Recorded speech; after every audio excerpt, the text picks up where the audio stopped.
This episode of the Helping Healing Humor Sons of Blunder podcast is brought to you in partnership with ministryleague.com. We would love for more people to discover this show, so please rate and review us on iTunes or your podcast provider. Feel free to share on your social media and subscribe at benandtravis.com for the free ebook, 28 Days of Focused Living. Welcome in to the Helping Humor podcast with Ben and Travis, Sons of Blunder version. I am very excited to talk about some of our failures today. Typically, I remember growing up and thinking of, Gary Gooch was our preacher at Jacksonburg, and he was just seemed put together. Just seemed like he never made any mistakes. And then I became a minister, and I realized that's not true. Right? It's not true. We all make mistakes. We all blow it. And a lot of us do that a lot of times. So today, we're going to be doing our first Sons of Blunder episode of the Triple H podcast, the Helping Healing Humor podcast. Ben, there's a biblical reference that we're kind of using as the background for this episode. Why don't you share that with us and give us your best shot on pronouncing that name? Well, so, when we were considering our name for this whole thing, the Helping Healing Humor podcast, part of considering that name, this name came up, and we just couldn't not use it in some way. And so we've been trying to kind of find ways. And of course, the whole reason behind it is anytime, things go wrong in ministry or in life, we sort of feel like we're right in the middle of that. So instead of being Sons of Thunder, which is what it's kind of meant to be like, we know about James and John, the brothers that were a part of the apostle team with Jesus. Mark chapter 3 and verse 17 is where that comes from. James, the son of Zebedee, and John, the brother of James, to whom they gave the name Boanerges. Does that sound good? Sure. Something like that. Sure. See, that's the whole Sons of Blunder. I don't even know how to pronounce it. So anyway, that's where it comes from, and that's the title is Sons of Thunder. So but these guys were really good at messing up too. They had several moments. I figure that's why they got the Sons of Thunder name. They wanted to call down fire on the Samaritans, and there were some other times when they messed up. So anyway, these guys, that's kind of where we come up with the name for this. So we wanted to share our crazy mess ups, like when we can't say names in the Bible. The crazy thing to me is how God can even use our blunders. Like people can be, I think there's examples of this, and Will, we're going to let you kick us off here in a minute with your failure. Your example that you want to give us. Yes. Yeah, but Jesus, God is able to use those. I was talking with my buddy Turner, and he sent me a video on this. I guess it was this past year on Pentecost, in this Roman pantheon, this great structure that's built at one point to worship these gods, these Greek gods. They're dropping rose petals from the ceiling, and it's just beautiful. And I was just like, wow, and I didn't know the history. He's an architect and all this stuff. And I was like, it's beautiful. And he's like, yeah, man, it's crazy how God can take, basically human blunder. These people were building this for another purpose, and yet here in the future it's being used to praise God and honor him. And he says it's like Jesus comes flipping in the back door and says, hey, y'all remember me, and how he can redeem these things. And of course, in my mind, I just thought of a mid-90s WCW luchador with a mask flying in and dropping the elbow. But, sometimes God does those things, and he's able to take something that we think is just an absolute epic fail and do something awesome with it. So, that may not be the case with all of these examples that we're going to share today, but, life does go on, and, we get blessed with another opportunity. So, Will, you want to kick us off? Yeah, I'm still trying to figure out maybe how God's going to use this one, which not saying that it's impossible, but we'll kind of see here. So my I may throw just two fails at you, just because of yesterday. I had a major fail. Have to throw that in, like literally less than 24 hours ago. My cousin Lucas was over at my house doing some renovation stuff in our kitchen. Things are going super smooth. Anytime my wife wants something done, she always calls Lucas because she knows that I can't do it. So that's the first part of this. And so I was just in the garage cleaning up some trash, super easy. And I went to put some stuff in the attic. And when I went up to the attic, I noticed that our attic door comes down in our garage. The spring, about an industrial spring about this big, or so if you're watching the video, maybe 12, 13 inches, had come off the track.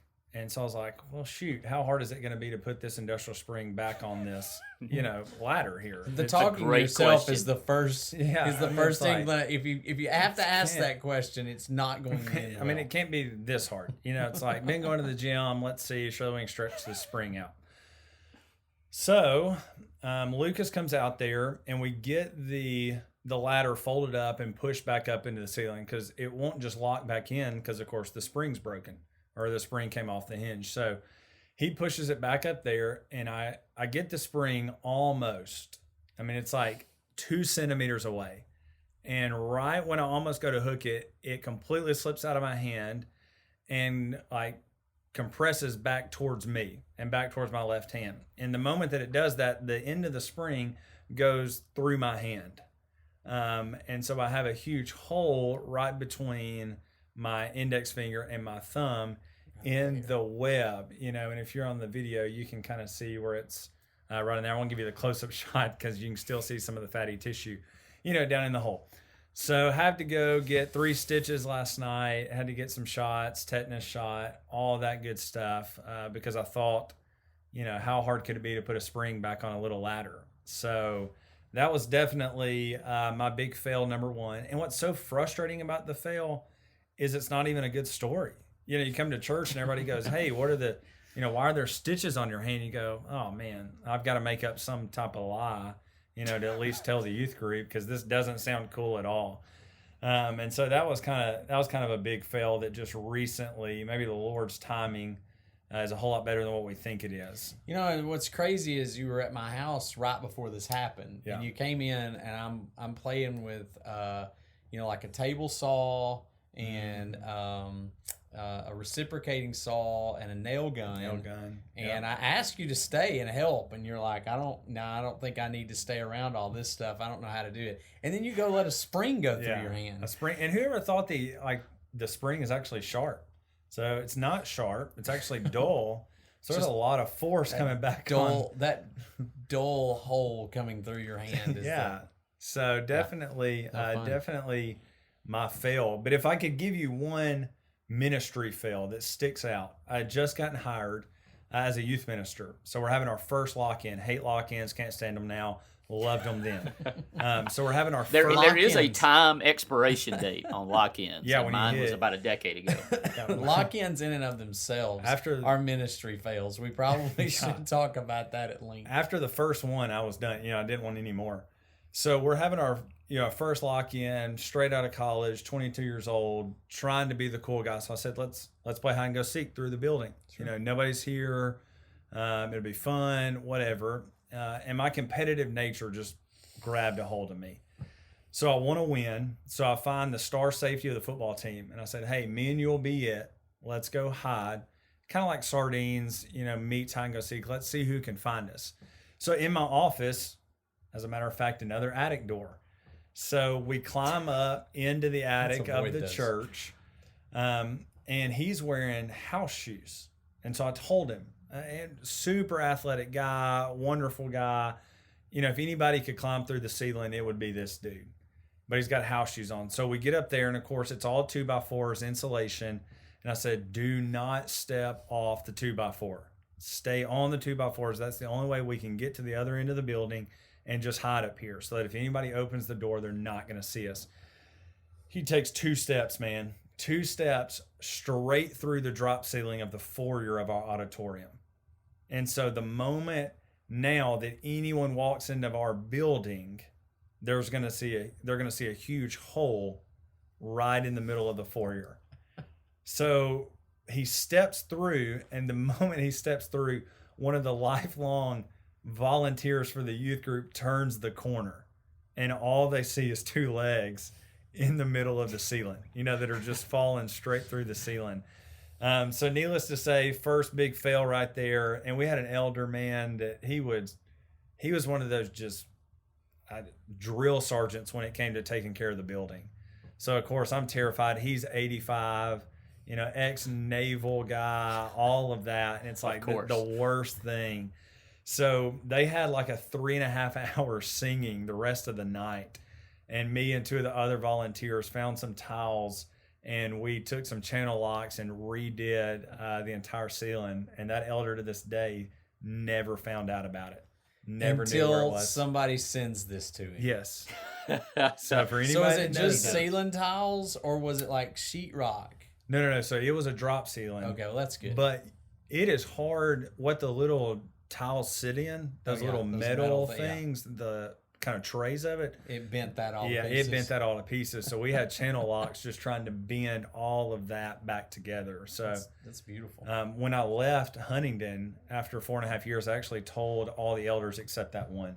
I said, this is where the first night that I was here, we broke the ceiling. So First night. well, it was Confession is good for the soul. yeah. Confession So is good. it was. So it was if interesting. this is Huntington, right? Yeah, it was So if you go to Huntington. Huntington, send this to that elder just so. Yeah, he's still there, man. So- He's still there yeah. and going. So Still rocking. he needs Thank to know God. this. Thank God for volunteers, right? I Yes. mean, like youth group volunteers, you the real MVP. You the real MVP. because the youth ministers are gonna screw it up, and it's gonna be on you to fix it. Yep. So Very definitely good. not one of my better moments. So I've no longer played hide and go seek or sardines in the ceiling anymore. Oh, we've had some situations like that here at Highland Park. I mean, when I first started out, we played games and stuff like that, and we've put a few holes in walls. Some of them still partially there, but yeah, we actually knocked had a maybe water from- fountain Yeah. off of we had a its. high school girl knock a water fountain off the wall. Is she she lowered busy the on boom. Friday nights? Yeah, I need some that's guards, and Yeah. I need some guards on the football team. Maybe a defensive tackle or two. I So think she's ineligible now for high school. ineligible. Oh, Yeah. that's But, too yeah, bad. into Too bad. college Always now, need good so. blocking. All right. Well, I guess we'll go in. Beauty before age. Right. Beauty before Right. age. So I'll go next, and mine happened on the complete other side of the world. Okay. So in 2007, the barriers, right, convinced me to go to India and the Philippines and wherever else we hit along the way. It felt like we hit all the bases. And so we get to India. Never been on a plane before. So the first time I'm going from Nashville to Detroit, Detroit to Amsterdam, Amsterdam to New Delhi. And I'm jet lagged like nobody's business. And then we take a 24-hour train ride down to Bangalore, which is southern India. And they have us speaking, right? And we get to preach, get to teach. They're having basically a Bible college, people walking 150 miles to come and, get this certificate that they'd been to school. And, you're preaching and you've got 2 or 3 people who are translating. So a 30-minute sermon, multiply that by how many people have to translate it, and they each have to take turns. But these people are so hungry, they're like, that's not long enough. Like, that's the crazy thing. Here it's like 25 minutes is too long. Over there, it's like, we walked 150 miles. If we don't get 3.5, 4 hours, we feel gypped, Well, they open it up for Q&A, question and answer. And this guy raises his hand. He says, how do you convert Hindus to Christianity, right? Well, I'd never even met a Hindu, at least I didn't know it if I did. So I go into this big, long speak, about Acts 17, Paul uses this, unknown God. And I go on and on, probably 20 minutes, And a guy by the name of P.R. Swami, the guy who runs the thing, walks down the middle aisle, comes up, he waits for me to finish. I sit down. He goes up to the mic and he says, leans in, it's the power of God, and sits down. Simple. simplicity, right? Simplicity. Sometimes I'm sure we your just answer was great. muck though. it up. I'm sure it was. I'm It's sure it just was not great. as to the point. So, Just- you know, You just gave I the remember dirty that. water. yes, yes. Also be careful of the barriers because they will totally, like, I was taking some peanut butter. I've been on one. Yeah, they will totally throw you under the bus. Not bad, you know. I didn't get left, obviously, but you know they were taking peanut butter to some people, and I didn't realize that peanut butter is not a acceptable thing to take across into some countries, and so I got held up quite a few times because they'd be like, "Hey, he's got peanut butter," you know, or something like Bro's that, or at got least peanut butter now. I think they did that, you know, because they would plan it on me, and then all of a sudden, the next place we stopped, they were taking it away from me, and I was like, okay, I see how it is. We got a peanut butter snuggler here. Smuggler. Yeah, Snuggler. Smuggler. Snuggling some peanut butter. Yes, That's even yes. worse. Yes, well, Smuggler. you know, I think we will get to the senior member of our podcast, Ministry Fail, right after this message. What do you think of when I say school night dinners? Pretty sure you didn't think healthy, effortless, or relaxed. The back-to-school season is stressful under normal circumstances. Everyone has to readjust to keeping a schedule after a couple of months of the laid-back pace of summer. This year, the adjustment period will be even bigger shock to the system, since many of us have been home for almost 5 months due to the COVID-19 school closings last spring. The readjustment to the faster pace of the daily work and school grind will be stress-inducing for everyone, and new school guidelines like mandatory face masks, temperature scan stations, and social distancing practices may make little ones even more prone to anxiety, even if they don't say it out loud. This year it will be even more important for us as parents to be attentive to our kiddos as we get back to a semi-normal routine this fall, checking in to make sure that they are faring well mentally and emotionally, and helping them process all of the changes they will be experiencing. I know what you're thinking. That's easier said than done. There are so many urgent things that have to be dealt with every evening, like cooking dinner, packing lunches, doing laundry, and homework, that it's easy for the more important things, like our kids' mental and emotional health, to take a back seat. Hi, Whitney, Travis's other half here. How about a week's worth of easy weeknight dinners for your family? We've done the planning for you.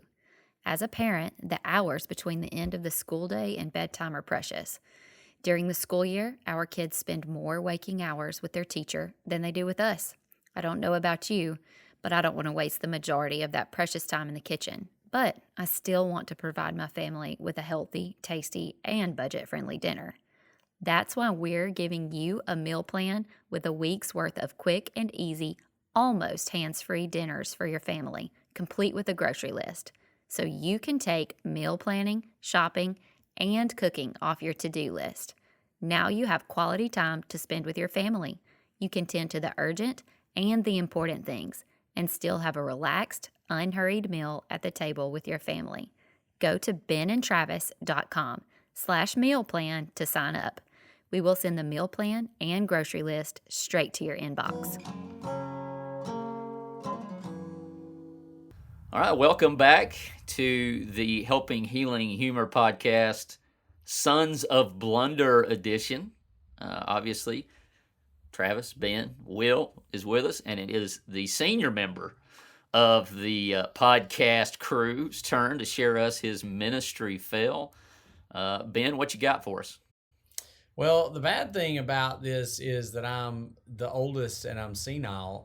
I don't remember a lot of the things. As we talk, I remember more and more. But the one that kind of popped in my head is one, I guess, that I think about because it happened when I was a youth minister here. It seems like all those good stories happen to you when you're a youth minister. And that was that. So we were getting ready to go on this mission trip.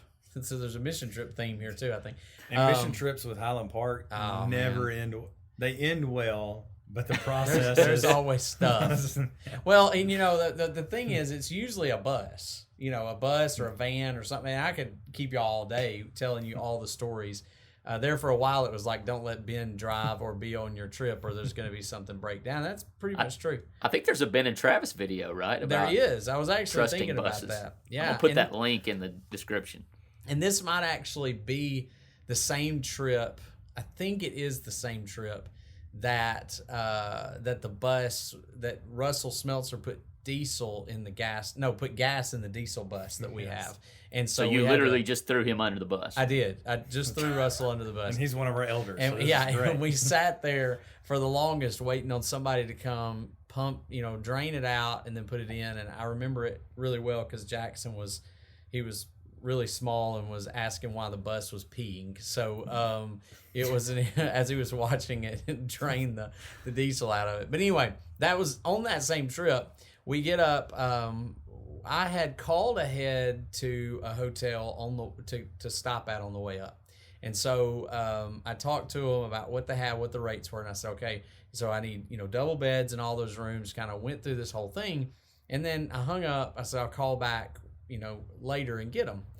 So when I called back, I arranged the rooms, got everything set. We took off on the trip, and we had, I don't remember, probably 20-something people with us on this trip, and we were like needing probably 9 hotel rooms. I don't remember what it was, but when we get there, we start walking in the rooms, and there are king-size beds in all the rooms, and that was it. Like there was no double beds, no, nothing for everybody to spread out on, and we'd been driving for hours. Well, I was like, okay, whoever was in my room, they slept on the bed, and me and Jackson piled up in the floor of a nasty hotel room. But it didn't go over real well with the parents back home. They start calling and going, hey, we don't even have a bed to sleep on. We're, whatever. So anyway, needless to say, we hadn't arranged the rooms for the way home. And thankfully for Pat and Janet Moon took over and said, I'll arrange the hotels on the way back. She wasn't even on the trip, but she called ahead and said, I'm getting these hotel rooms for our kids. And so from that point on, the hotels got taken away from me. I was not which, to me, that's a ministry fail that works out in my favor. Oh yeah. I didn't have to do them anymore, and so I didn't have to work that out. And so from that point on, Mark Mathis did those for years for us, and arranged a lot of the bus trips and all that. So that was good. That plus the time that I arranged for us to go to Fall Creek Falls for our retreat, and it was like the old cabins at Maywood that had like the chicken mesh around the top and then like very thin boards around the bottom. That's what all these cabins look like at Fall Creek Falls. So once again, when those parents pulled in there, they were like, he has no idea how to arrange rooms for us. So I lost the starting job on arranging hotel rooms, and I'm the starting for job it. is not always a bad thing to lose. I agree with you. And once again, thank you to all those who bailed us out, from Will and his youth group volunteers to the people who are now organizing, the hotel rooms when Ben organized things. And then, of course, PR Swami, shout out to you. You, my homeboy. You're never going to hear this, or maybe you will. We've got 46 downloads in Ireland. So who knows? You're awesome. Who knows? You're awesome. Well, as we like to wrap up things, we tend to end with some fun questions, but since it's the three of us, we decided that we would try to bust out some awful jokes. Not awful in content, but awful in their dadness. And we're all dads, right? And so, we love a good dad joke, mainly because everyone else hates a good dad joke. So, which one of you guys want to go first? Anybody? I get laughed at I get eye rolled all the time by my kids because I throw them out. But it was a really proud dad moment yesterday when Destin came in the room. She's like, I heard a bunch of terrible jokes yesterday, and I thought of you. And that was great. She was like, they were on. I don't remember. She saw them on somewhere, but it was all like Bible jokes, like Bible pickup lines. I think was what it was, and so. You must be from Jericho because I'm falling for you or something. I don't know. It's something like that. So, nice. Anyway, I think about that, but one of my favorites is I've here recently is I'll point to a tree and I tell the kids, I'm like, you need to be careful with that tree over there, and they're like, why? I was like, 'cause it is shady. So that's it. So that's like preacher joke and dad joke, like all put together. Like that one's pretty rough. That is rough. Sorry. Pretty Pretty rough. atrocious.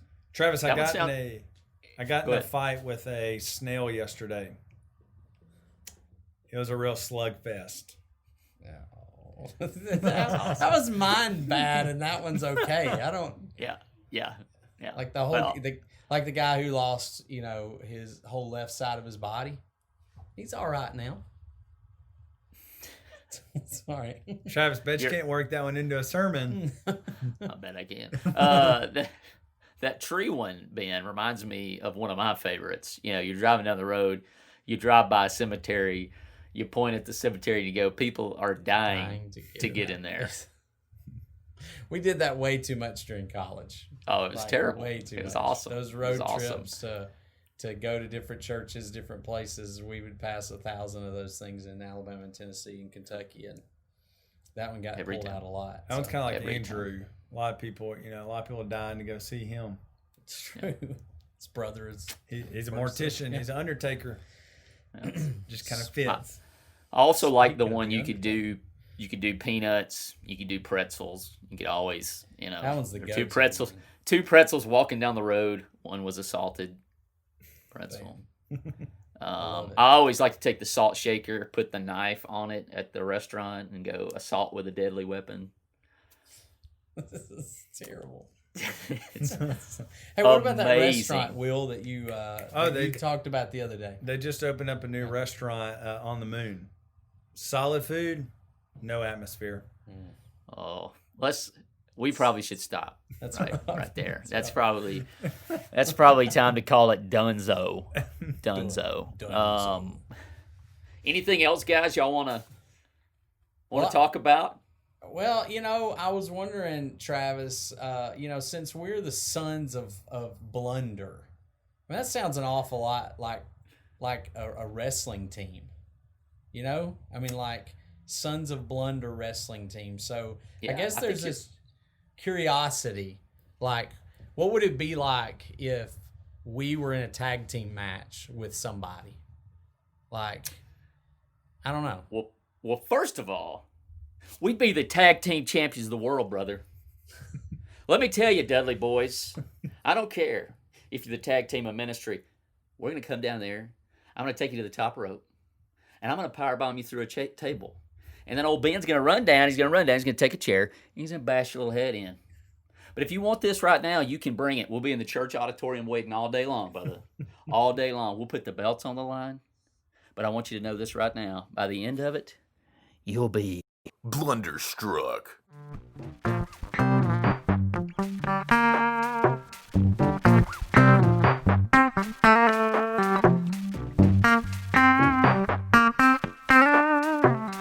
Thanks for joining Ben, Travis, and Will on the Helping Healing Humor podcast.